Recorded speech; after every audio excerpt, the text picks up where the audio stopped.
네, 우리 옆에 사람들하고 좀 같이 인사하겠습니다. 우리 이제 이거 합법적이라서 우리 잠깐 일어나서 우리 한 5명 정도만 그럼 같이 한번 인사해볼까요? 우리 같이 쭉 일어나볼까요? 우리 평소에 못하던 사람들한테 가서 저 한번 반갑다고 인사하고 네.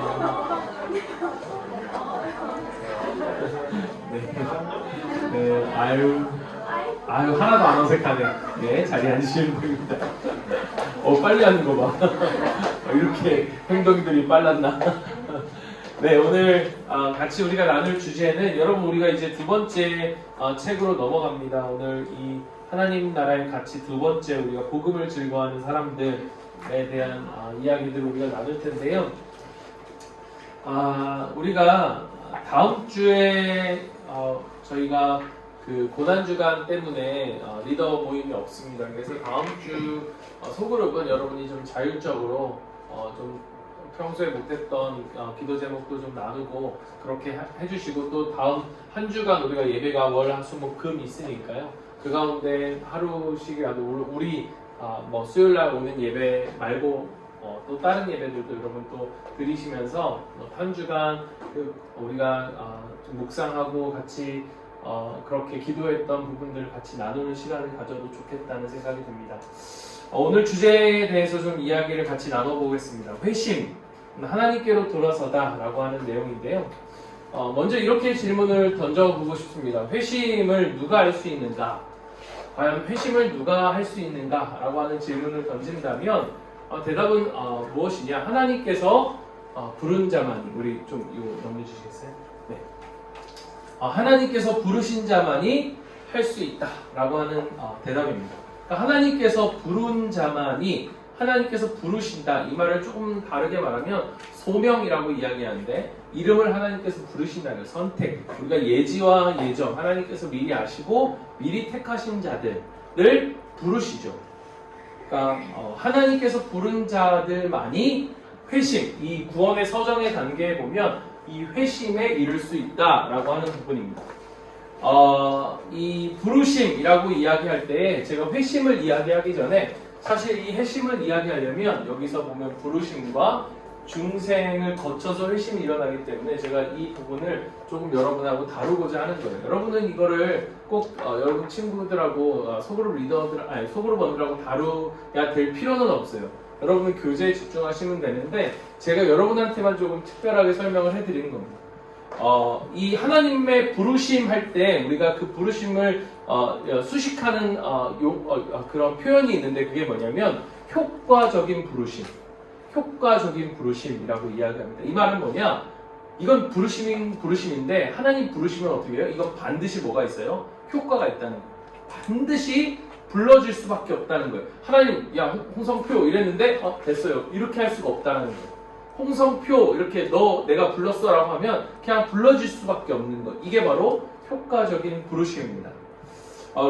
이 로마서 8장 30절의 말씀에 보면 또 미리 정하신 그들을 또한 부르신 그들을 의롭다 하시고 의롭다 하신 그들을 영화롭게 하셨다. 우리가 이걸 통해서 이 벌거프 외에 수많은 신학자들이 사실 이 구원의 서정에 대해서 조금씩 다르게 이야기하는데 대체적으로 이 부분이라고 저는 이야기할 수 있을 거예요. 대체적으로 이거 벌거프라고 하는 개혁주의 신학자의 부분을 좀 따라한 건데요.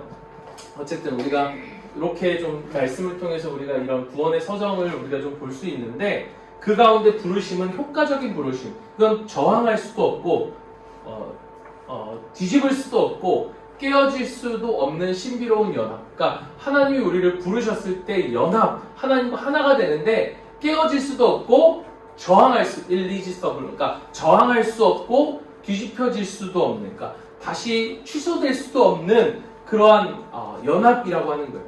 그러니까 한마디로 쉽게 말하면 하나님께서 무조건 내가 너를 선택하면 이건 내가 너를 불렀으면 이건 이루어질 것이다. 이루어지지 않을 수가 없다라는 거예요.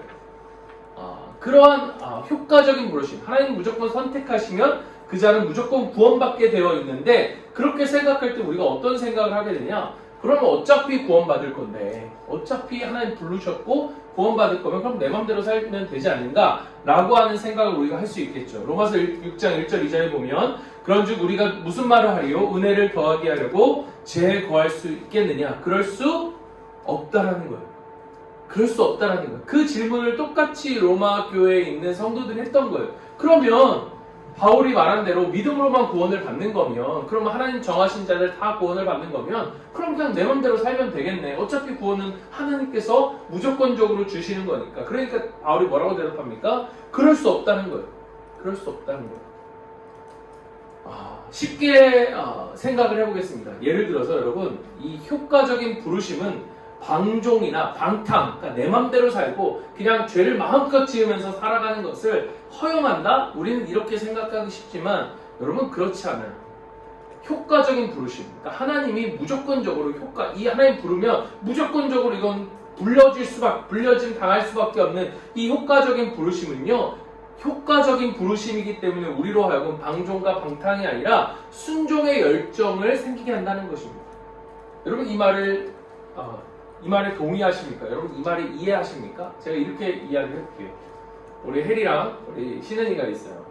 신은이가 어느 날 오랜만에 한 2달 만에 봤는데 한 살이 10kg 빠진 거야. 한 10kg 정도 빠진 거야. 야 혜리야. 혜리가 깜짝 놀고, 야 이거 무슨 일이야? 그랬더니 야 이 약만 먹으면 10kg 그냥 빠져. 그냥 빠져? 약만 먹고 그냥 밥 먹고 싶은 거 다 먹고 해도 이 약만 먹으면 2달만 있으면 10kg가 빠져. 봐봐, 내가 했잖아. 무조건 빠져. 무조건. 이거는 먹으면 그냥 무조건 빠져. 라고 이야기한다면 어떻게 하겠습니까? 하겠죠. 왜? 효과가 있으니까.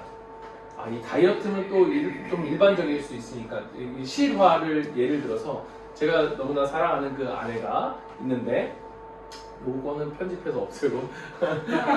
아내가 이게 가끔이 아니라 좀 이렇게 화장실을 잘 못 가요. 그러다 보니까 이게 변비가 좀 있는 거죠. 그런데 이 한국에 갔을 때 저희 어머니가 이거 변비에 좋대라고 하면서 약을 주셨어요. 그러니까 누가 이렇게 개발한 약이라고. 근데 이거 먹으면 진짜 효과가 좋다는 거예요. 그래서 아내가 이제 먹었죠. 근데 정말 효과가 좋다는 거예요. 어떻게 했을까요? 추가 주문했죠. 더 사서 먹었던 거예요. 왜? 효과가 좋으니까. 여러분 효과가 있으면, 이거 무조건 효과가 있으면 어떻게 해요? 해야죠. 그러니까 하나님의 부르심이, 이게 우리로 하여금 이 효과적인 부르심, 하나님 부르심은 반드시 될 수밖에 없다는 이 효과적인 부르심은 우리로 하여금 방종과 방탕을 일으키는 게 아니라 더욱더 순종하면서 추구하면서 살아갈 수밖에 없게 만든다는 거예요. 왜? 하나님이 우리를 부르셨기 때문에.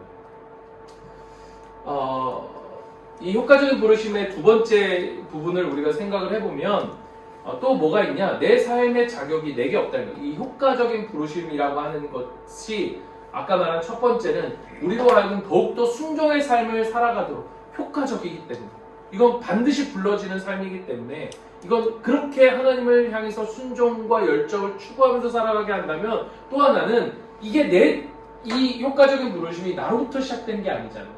그러니까 이 자격이 나에게 있는 것이 아니에요. 하나님께로부터만 온다는 거예요. 그러니까 이것이 우리에게 주는 효과는 뭐냐? 주는 유익은 뭐냐? 우리로 하여금 낙심하지 않게 해준다는 거예요.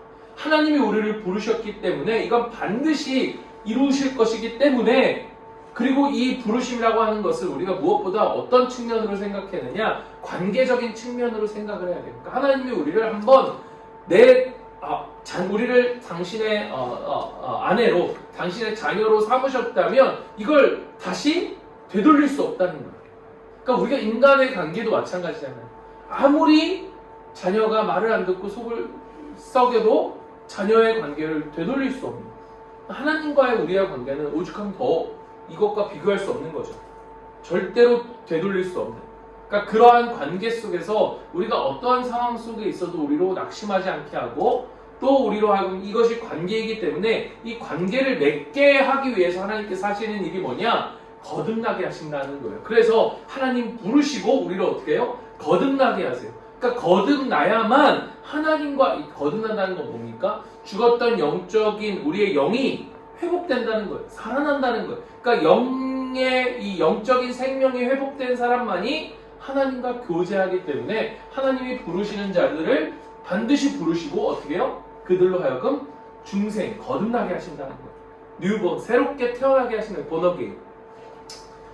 우리가 오늘 많은 분들이 저의 생일을 축하해 줘서 너무 고마운데, 어렸을 때 우리 생일 할 때 그런 노래 부르죠.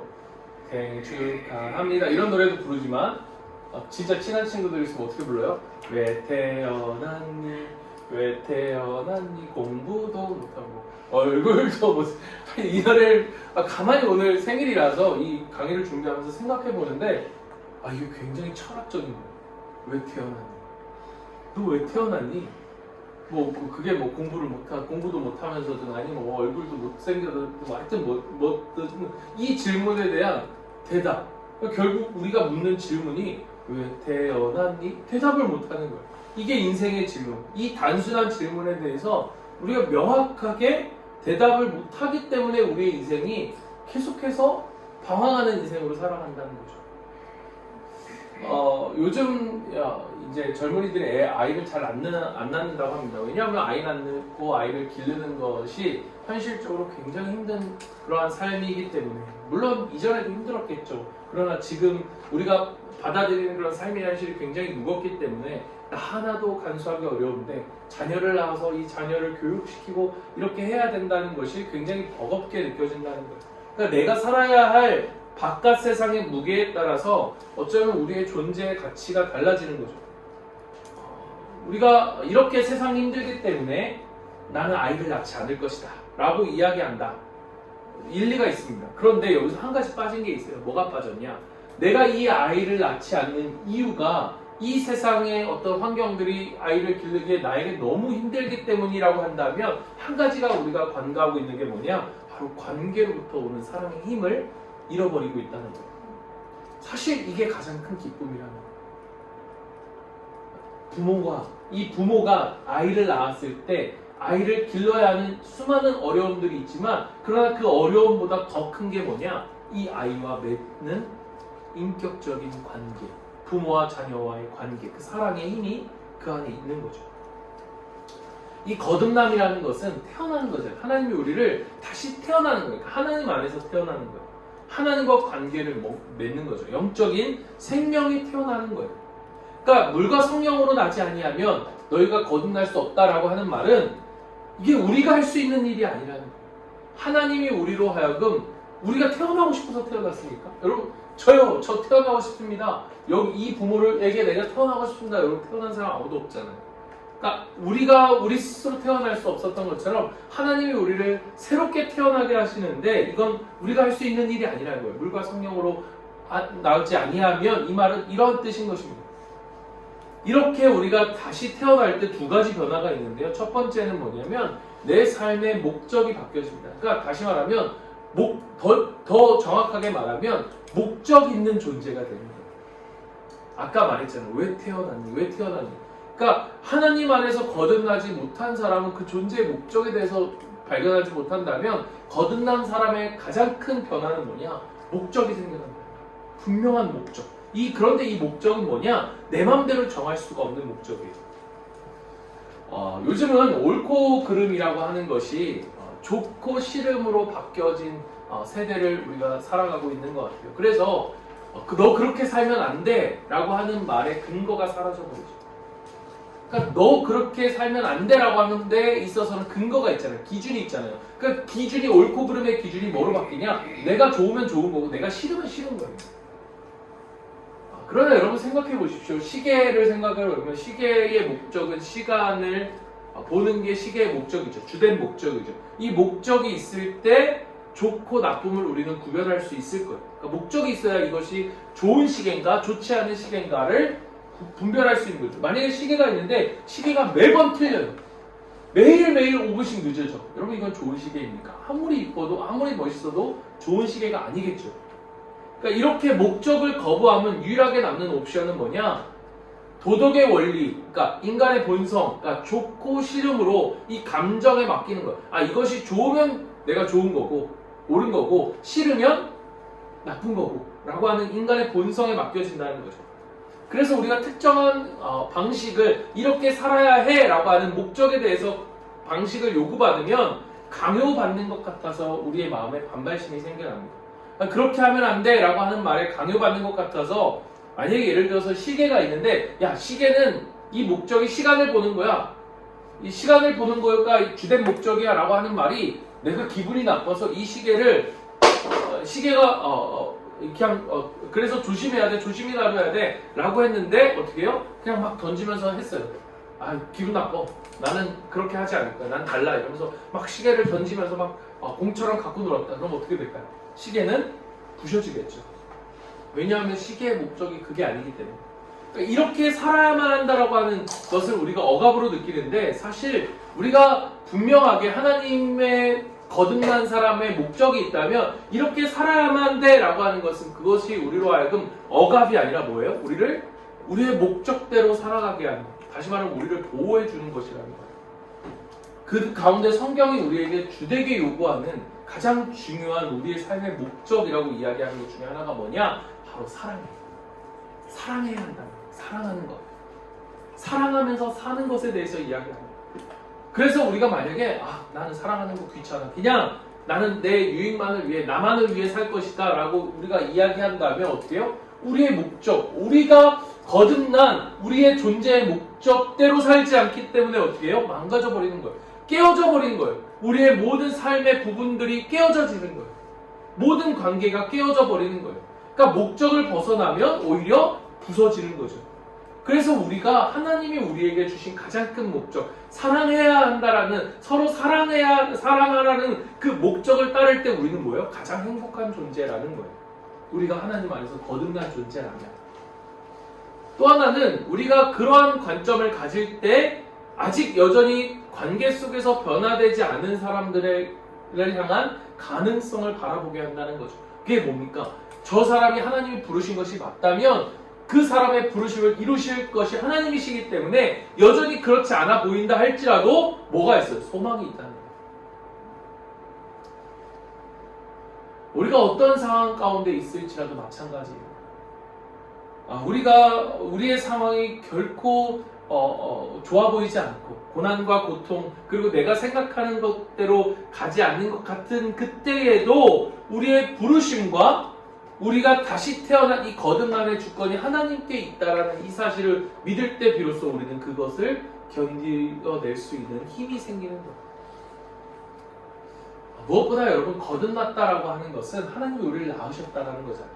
하나님이 우리를 낳으셨으면 어떻게 하는가? 여러분, 나중에 우리 자매들 아이를 낳으면요, 우리 아내를 보면, 우리 아내가 이제 아이를 낳고 아이를 낳으면 회복하는 이 과정들을 보면, 아이를 낳으면 반드시 흔적이 남게 되어 있습니다.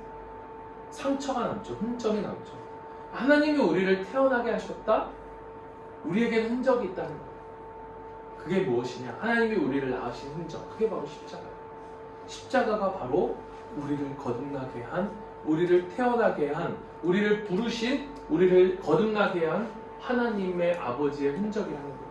그러니까 그것을 바라보면 우리는 하나님이 우리를 어떠한 사람으로 우리를 사랑하셨고, 우리를 이 땅 가운데 존재하게 하셨고, 우리를 거듭나게 하셨는지를, 그 사랑의 무게를 알 수 있죠. 마지막 우리가 세 번째 오늘 할 얘기인데요. 여기까지 오는 게 한 3분의 2 정도입니다. 마지막 3분의 1. 우리가 그렇다면 그렇게 부르심을 받은 자, 거듭난 자만이 그 다음 뭐예요? 회개할 수 있다는 거예요. 회심할 수 있다는 거예요. 여기서 핵심은 이거예요. 여러분, 회개하면 우리가 하나님이 우리를 용서해 준다? 여러분, 회개하면 용서해 준다? 이 말이 맞을까요? 틀릴까요? 하나님이 우리가 회개하면 하나님이 용서해 주신다. 여러분, 예를 들어볼게요. 여러분, 식당을 갔습니다. 여러분, 알리오 올리오를 안 먹던 거를 하려고 알리오 올리오를 여러분 시켰어요. 알리오 올리오를 주세요. 그런데 까르보나라가 나왔어요. 근데 이제 이 주문 받은 사람이 와서 너무너무 죄송하다고, 너무너무 죄송하다고, 정말 미안하다고, 그리고 가요. 그럼 뭐라고 할까요? 저기요, 미안하면 이걸 바꿔주셔야죠. 진짜 미안하다고, 정말 미안하다고, 그리고 또 가요. 그럼 여러분 미안합니까? 여러분 용서가 됩니까? 환불을 해주던가, 아니면 내가 먹고 싶은 알리오 올리오로 바꿔주던가, 그래야 그 사람이 했던 사과가 진짜잖아요. 그 사과를 내가 받아들여지는 거잖아요. 그러니까 그 사람이 했던 잘못에 대한 합당한 조치가 이루어져야 사과가 받아들여지는 거라는 거예요. 여러분, 우리가 회개를 하는데, 회개를 해도 우리가 사실 마음이 좀 찜찜한 이유가 사실 들여다보면 여기에 있는데, 실제로 내가 하나님 앞에 하나님 죄송합니다, 하나님 잘못했습니다, 하나님 내가 용서해 주세요 라고 말을 해도 실제로 내가 여러분이 치른 대가가 있어요 없어요? 없다는 데 있어요. 그러니까 내 죄가 너무 큰데 그거에 비해서 내가 용서를 비는 내 이것이 이 말로만 해서 그냥 말로만 하면 용서를 해준다 라고 하는 이러한 우리가 생각, 이러한 말들을 들어왔기 때문에 이게 뭔가 이렇게 용서를 받는다는 것이 실제적으로 느껴지지 않는다라는 거죠. 우리가 생각하는 회개에 무엇이 빠져 있습니까?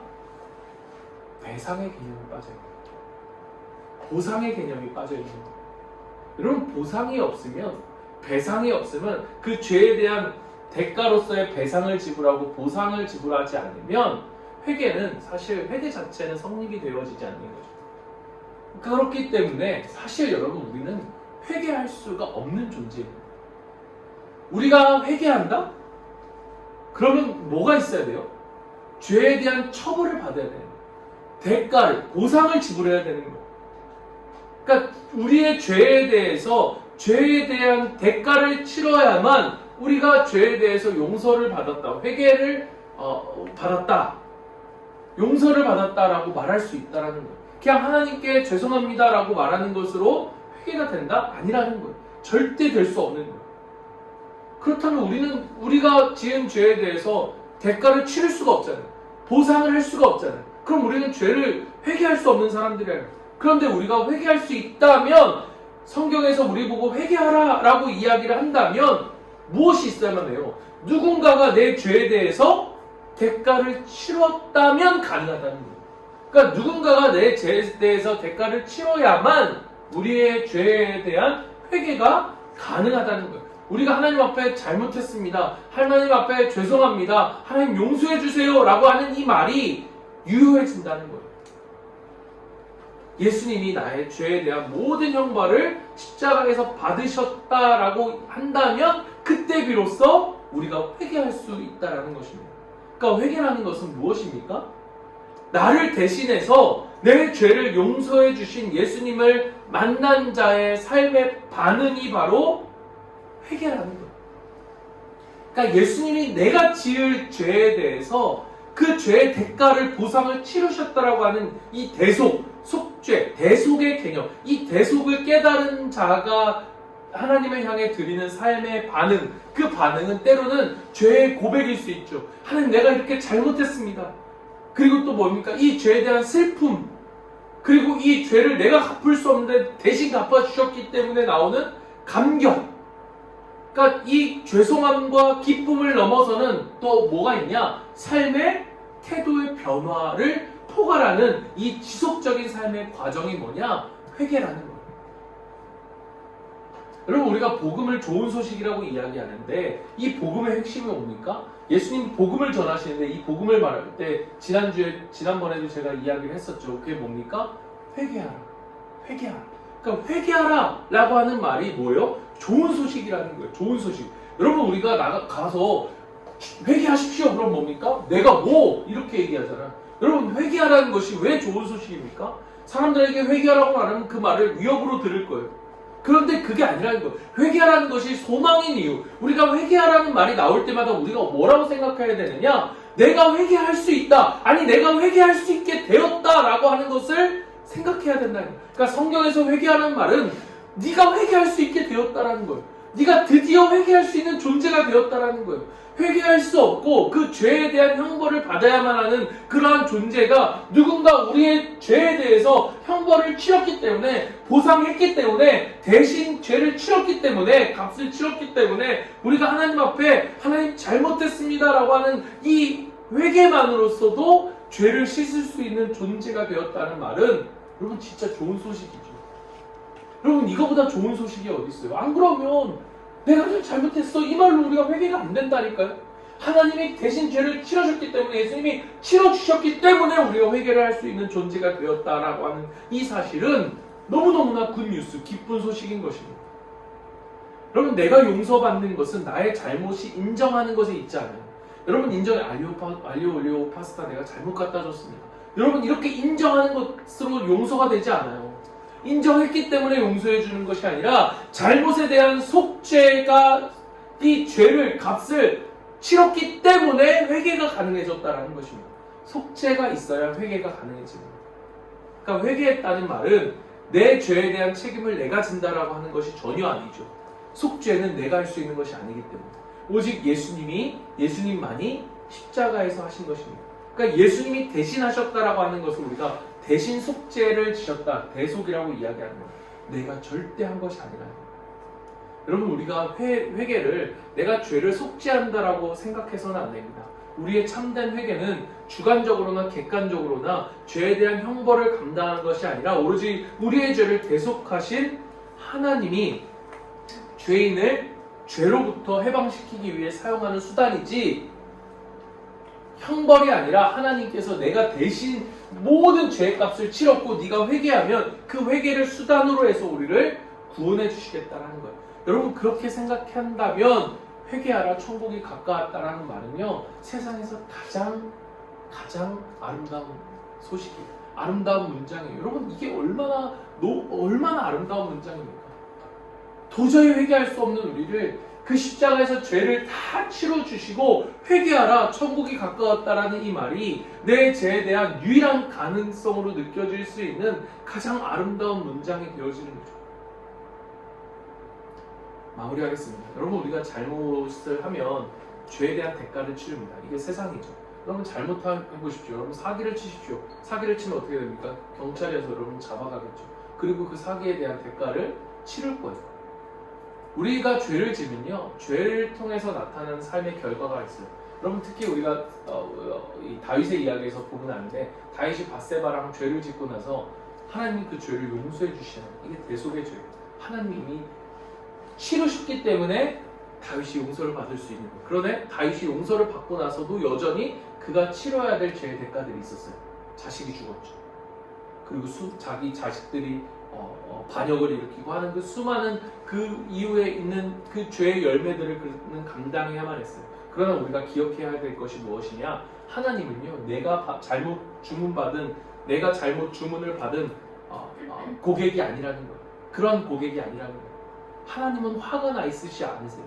우리가 이 대속이라는 것을 믿는다면 그렇게 바라보서는 안 된다는 거예요. 내 삶에서 불순종의 선택의 이후에 겪게 될 삶의 어떤 결과들은 우리의 죄에 대한 형벌, 우리의 죄를 대속하기 위해 이것을 치러야만 내가 죄를 회개받으니까 내가 이 잘못을 치러야 되는 것이 아니라 하나님 아버지가 대속하신 그 하나님 아버지가 이 과정을 통해서 나를 이끌어 가시는 징계라고 하는 사실을 우리가 그 징계라고 하는 과정으로 우리의 삶의 그 시간들을 바라봐야 된다는 거예요. 그러니까 심판과 하나님이 아버지로서 우리를 징계하시는 것은 전혀 다른 이야기예요. 이게 바로 복음이에요. 그러니까 사랑과 긍휼로부터 나오는 거예요. 이 징계가 말이죠. 그러니까 전자는 심판은 멸망을 위한 거예요. 그러나 후자는 뭐예요? 징계를 통해서 우리로 바르게 하고 우리로 하나님을 향해서 더 구원, 더 성화의 단계, 영화의 단계에 이르기까지 하나님을 우리로 이끌어 가시는 과정이라는 거예요. 여러분, 그렇기 때문에 회개라는 것이 하나님의 심판을 두려워서 지옥에 갈까봐, 심판을 받을까봐, 형벌을 받을까봐 막 벌벌벌 떨어서 억지로 하는 공포에 사로잡힌 행위가 될 수가 없다는 거예요. 회개란 무엇인가? 하나님이 내가 저지른 죄에 대해서, 모든 일에 대해서 나에게 쏟으셔야 할 모든 형벌을 예수님께 대신 쏟으시고 예수님이 그 죄에 대한 대가를 치르시는 그 모든 과정을 순종하신 그 일을 내가 한 일처럼 여겨서 내게 주어진 삶을 온전한 사랑과 그 완성의 길로 인도해 가신다는 것을 받아들이면서 하나님을 따라가는 삶의 여정이 바로 회개라는 것입니다. 여러분, 회개할 수 있는 존재가 되었다는 사실을 깨달으면요, 우리가 평생 회개하는 삶을 살아가게 됩니다. 강요가 아니라 이것이 우리에게 준 가장 큰 특권이기 때문입니다. 우리의 형벌 대신에 그리스도의 속죄에 근거한 회개로 내 죄가 씻어졌기 때문에 여러분, 우리가 얼마나 자유합니까? 내가 치르지 않아도 되는 이것이 내게 주어졌다는 사실을 알기 때문에 우리가 회개하며 이 자유함을, 그 자유의 길을 걸어갈 수 있는 거죠. 그리고 우리가 받는 어떤 일일지라도 그것이 심판에 의한 형벌이 아니라 우리로 뭐예요? 하나님의 자녀로서 아버지가 주시는 우리의 사랑의 징계라고 하는 것을 기억하면서 우리는 진노의 길을 걷는 사람들이 아니라 하나님의 사랑의 길을 걷는 사람들이라는 것을 기억하십시오. 우리가 그러한 관점 속에서 여러분이 가지고 회개라고 하는 회심이라고 하는 부분을 접근해 가면서 여러분 주일날 소그룹에서 우리 지체들과 함께 나눔을 했으면 좋겠습니다. 그래서 우리가 우리 나 같은 죄인 살리신, 그래서 그 사랑을 깨닫고 하나님께 돌아올 수 있는 것이 우리에게 얼마나 큰 행복인지, 그래서 우리가 기꺼이 나의 죄를 하나님께 고백할 수 있는 이 고백도 우리에게 특권이라고 하는 사실을 기억하면서 우리가 그러한 삶의 시간들, 그러한 회개의 여정들을 같이 나누어 볼 수 있는 그러한 시간이 되었으면 좋겠습니다.